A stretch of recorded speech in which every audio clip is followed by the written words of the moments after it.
তুমি কি জানো তোমার হাতে থাকা রিমোট থেকে শুরু করে মঙ্গলে পাঠানো রোববার পর্যন্ত সবকিছুর মধ্যেই একটা ম্যাজিক্যাল চিপ আছে, যেটার মাধ্যমে তারা চিন্তা করতে পারে।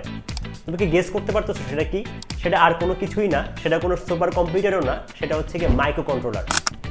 ওয়েলকাম টু টুকটাক রোবোটিক্স। সহজ কথায় মাইক্রো কন্ট্রোলার হলো একটা বড় কম্পিউটারের ছোট্ট একটা সংস্করণ কিংবা ভার্সন। একটা ছোট্ট চিপের মধ্যে memory, processor, input output pin সব কিছু একসাথে থাকে। এটা ঠিক ততটুকুই বুদ্ধিমান যতটুকু তুমি কোড করে এটাকে বানাতে পারবে। এটার কোনোই সীমা নাই।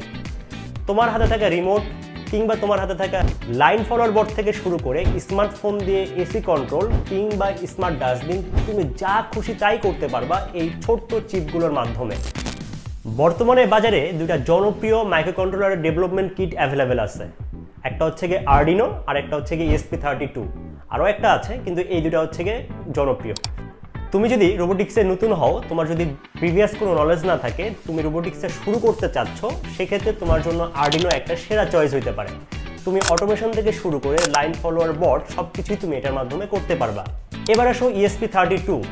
তুমি যদি একটু অ্যাডভান্স কাজ করতে চাও, আইওটি রিলেটেড কাজ করতে চাও, ফরসে তুমি স্মার্টফোন দিয়ে তোমার বাসার এসি কন্ট্রোল করতে চাও, কিংবা তোমার ফোন দিয়ে তুমি তোমার বাসার ফ্যানটাকে কন্ট্রোল করতে চাও, কিংবা তোমার বাসার বাইরে থেকে গিয়ে তুমি বাসার ভিতরে কোনো একটা ডিভাইসকে কন্ট্রোল করতে চাও, এসব ক্ষেত্রে ESP32 তোমার জন্য একটা সেরা চয়েস হতে পারে। কারণ এটার মধ্যেই inbuilt wifi and Bluetooth module আছে, যার মাধ্যমে তুমি ইজিলি এই কাজগুলো করে ফেলতে পারবা।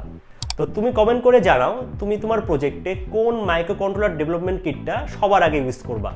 আর তুমি যদি ইন্টারেস্টেড হও কিভাবে মাইক্রো কন্ট্রোলার দিয়ে একটা প্রজেক্ট বানাতে হয়, তাহলে অবশ্যই কমেন্ট করে জানাও, আমরা ইনশাল্লাহ তোমাদেরকে দেখিয়ে দিব।